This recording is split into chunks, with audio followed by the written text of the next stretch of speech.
in the PCS and driving things through the PCS, which we're very glad for.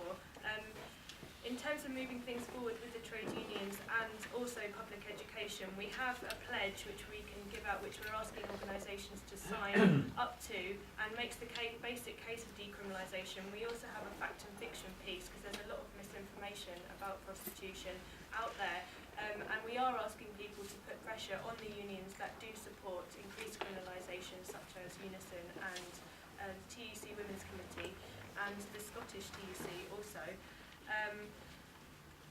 Yes, and in terms of the election, we did do an election campaign asking our network to ask their candidates to support decriminalisation, and actually thousands wrote, and we got some feedback on that on the various from the various parties, which we can tell you more about afterwards. But anyway, the Tories are not for criminalisation as far as we know. So in terms of that position,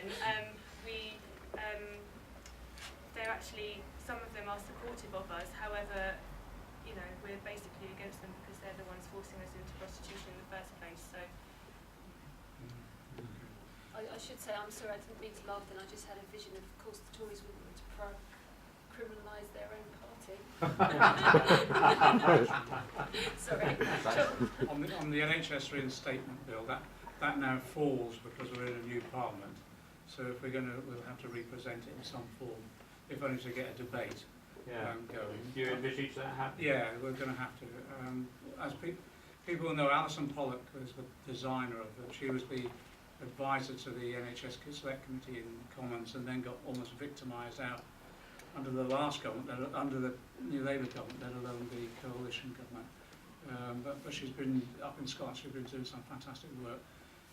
Labour never supported the bill last time. They took their own version of the bill through and presented that. I didn't think it went far enough, but at least they did something. On all of these issues now, there will be coalitions in Parliament right the way across the piece, and we'll try and form a coalition around that piece of legislation and push it through. And we'll at least get the debate. Right? We'll see what the Labour Party does on it. I'm not sure. I'm not sure at the moment, but from what I've heard, some of the leadership candidate speeches around the NHS, and Liz Kendall's one I thought was extremely dangerous, where she was arguing again what works is what matters, and seemed to endorse elements of privatisation. So I think there will be a battle within the Labour Party about it. On each of these pieces of legislation, to be frank, the role of the left in Parliament will be to form coalitions and fight them all we can, putting amendments down, forcing votes, almost like a guerrilla action in Parliament from here on in, and if necessary disrupt the thing at times. In terms of, with regard to the right of the Labour Party, their argument remains the same, and I listened to Pat McFadden on After Me on PM today, which is, you know, we've got to be about aspiration, we've got to be a party associated with and promoting business, etc. It's all meaningless dribble, to be honest.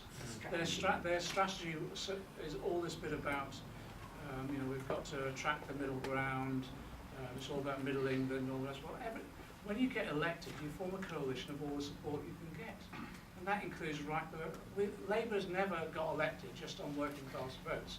We've always got elected by forming a wider coalition we possibly can. The problem that we had under New Labour, they were so interested in looking at Middle England and the middle ground, supposedly, that they took traditional Labour supporters for granted. And they just took them for granted. They never delivered on what people wanted. I'll just give you one small example. In my constituency, I've got the worst housing crisis I've had in experience since the Second World War. Why is that? Because under 13 years of a New Labour government, we never built council houses. And we never controlled rents. Under the coalition, we're not building council houses, we're not controlling rents, and rents are going through the roof. So I've got 200 families tonight living in bed and breakfast in my constituency. I've got 3,000 on the waiting list. That has already been shredded by the Tories, etc., to reduce it down fictitiously. So I've got 3,500 families on the waiting list, and the average wait now for a council house or a property in my constituency is 12 years. 12 years. So you grow up, and I've got others living in slums in 2015, living in slums. Why? Because we did not build the homes. So no wonder people in my constituency, working class people, feel betrayed by Labour. They don't feel that they've done it for them.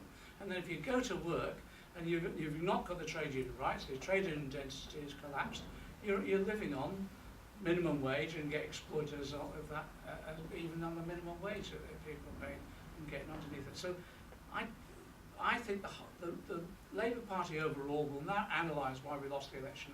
We've got to cut through the myths, look at the real understanding of what our people have been saying to us on the doorstep. And the attraction of UKIP was, always in a recession there'll be a right-wing party or a right-wing demagogue who'll come along and scapegoat someone, whether it's immigrants or people on benefits or whatever. But the only way they get a purchase is if people actually feel that the traditional party that's meant to represent them isn't delivering for them. So if you're on low wages, insecure employment, in debt, and you haven't got a decent roof over your heads, you can understand why people are looking at other parties as a result of that. And that isn't about going to some core strategy of 35%. It's saying if we put out our arguments, and we can deliver for everybody. So We were having conversations with Ed Miliband all the way through, the trade union group and all the rest of it. There was nothing that we ever had from Miliband was about a core vote strategy of 35%, or that the 12% lead was in some way gave him a sense of confidence. Quite the reverse. And I'm amazed that John Crowes came out with that, because he was close to Miliband all through that period. So I was quite shocked when he said that. and also, there was no false sense of security at all. Everyone thought we might be the largest party, but we were anxious that we were not going to be the overall majority party. And we were worried if we weren't the largest party, even if we were the largest party, the Libs or others could still do a deal with the Tories, would still be it. So there was always that anxiety. There was never a feeling of overconfidence. I was shocked when John Crowes came out of that. But also, it's nothing to do with that. We did not lose 5 million votes between 2010 and 2015. We lost them in the run-up to between 97 and 2010. If you look at Andrew Fisher's analysis, actually in England we picked up 16% more votes in England overall, basically. But what we didn't do is pick up enough in the right constituencies, and we lost. And where we lost is that we lost our traditional support because they felt alienated from us. A lot of them stayed at home, and the Libs never came to us. They largely went to the Tories. And if you look at, I'm sorry I'm being an anorak, but if you look at all the stats around it, there's never been a party or a political leader that has won an election, not that I'm aware of, when you're behind in the polls for economic competence. And particularly if you've gone through an economic crisis, because what people will want is some form of security, basically, and they won't take a risk unless they're absolutely certain on that issue of their local economy, their personal economy and the national economy. And we weren't. Why weren't we? Why didn't they trust us with the economy? Because New Labour actually did crash the economy, but they crashed it because of lifting all the regulations off the banks and finance sector. And yes, it was a global crash, it was, but we made our contribution, and our contribution was specific because we've got the City of London, and we did nothing about it. In fact, our finance policies were dictated by the City of London, and our tax policies were dictated by a combination of finance houses and the accountancy firms. It's absolutely extraordinary. And I think, I have to say, I blame Blair and Brown, but Brown in particular.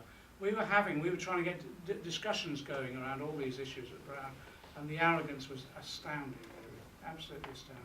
So I think that they're the issues. I don't accept what John Crowes said around it. I think there's a misreading of the situation, and I think it's a bit rather flippant as well. In terms of the SNP, etc., I agree with you.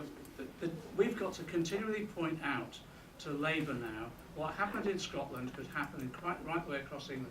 We could become PASOK, basically, if we're not careful. And if we don't return to the discussion about how we relate to the people who over the decades have supported us through thick and thin, then those others that actually we have to inspire as well. We always put together that widespread coalition, and it's relatively easily done, to be frank. What you have to do is plan your economy and manage your economy in a way in which you ensure that people see that they're getting a benefit from it. In this election, people didn't trust us to improve their lives. It was simple as that, or not enough of them didn't. And most of them were working class people, because they turned around and said, well, look at what happened when you were in power last. We did lots of good things, but certainly not enough, and they were easily swept away by the coalition government itself. And the danger is coming from the right. I don't underestimate, UKIP isn't died a death, don't underestimate either UKIP or the extreme right of the Tory party being able to mobilise now in a way we've not seen before. In terms of the Liam Byrne note, what happens is when ministers leave office, they usually leave behind a letter to their successor, and it's usually a joke. That's the tradition, always has been, and whatever. Liam Byrne, unfortunately, hasn't really got a comedic skill. and to write that sort of thing was just laughable, really. But I have to say there was a grain of truth in it, in the sense we've got no more money. His argument, we've got no more money, because actually, exactly we keep on saying from tax justice, you were running out of money because what you kept on doing is reducing corporation tax, you weren't tackling tax evasion and tax avoidance, and the government itself was increasing borrowing, the deficit was increasing, only marginally, but it was still increasing because they never took the tax regime seriously. One final thing, when they merged Inland Revenue and Customs, I was in the debate on behalf of PCS. Brown brought it forward, the legislation was pushed through. That night, 10,000 tax inspectors were laid off. 10,000. For every tax inspector, every pound spent on a tax inspector, they bring back in 25 quid. Madness, absolute madness. So, unfortunately, Liam Byrne's comedy career brought to an end, but it also brought to an end of potential Labour government. The point that you make is right.